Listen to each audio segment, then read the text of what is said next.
It's a brand new year and we're diving straight into the Season 1 2025 patch notes. You guys loved our analysis last time, so we're keeping the same format, starting with the meh changes and working our way up to the game changers. As always, we're focusing solely on multiplayer, and a huge shout out to the leakers on duty crew for getting us this intel early. Their work is invaluable. Let's get the minor stuff out of the way first. These changes are like finding a penny on the sidewalk. Not life altering, but hey, it's something. For the Holger 26, both light mags got a slight boost to mobility and recoil control. It's a nice change, but let's be real. This LMG is still too sluggish to compete with the current meta. Next, for the Tech 9, the burst repeater attachment took a hit to hipfire accuracy. It's not ideal, especially for those aggressive run and gun plays, but not a complete deal breaker. Next, we have the Hades. The rapid fire barrel got a nice little tweak. The chest multiplier penalty is gone. Now you can technically 3-tap if you land a chest shot in that first damage range. It's not super consistent, but it'll definitely make those Hades mains happy. The GKS gets some changes as well. A small BSA buff, 22-17,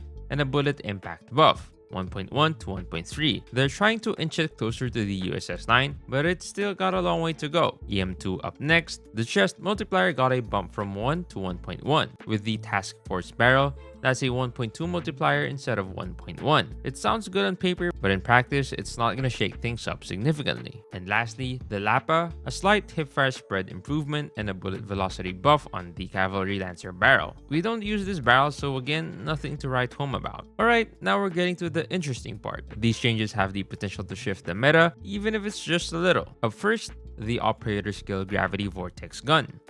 Usually I skip operators, but this one's big. The Gravity Vortex now shoots 4 vortexes instead of 3.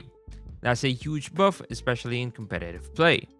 Expect to see this thing a lot more in ranked, even though it's not exactly the most fun operator to play against. You might want to get ready for some more Vortex madness. Up next, the CBR4. No single massive buff here, but a bunch of small ones that might add up. It's getting a damage bump in the third range, 19 from 18, a slight strafe speed increase, 4% is still something, and hipfire accuracy buff. None of these alone are game changing, but combined, they might make the CBR4 a tiny bit more viable. Might. We also have the LAG 53.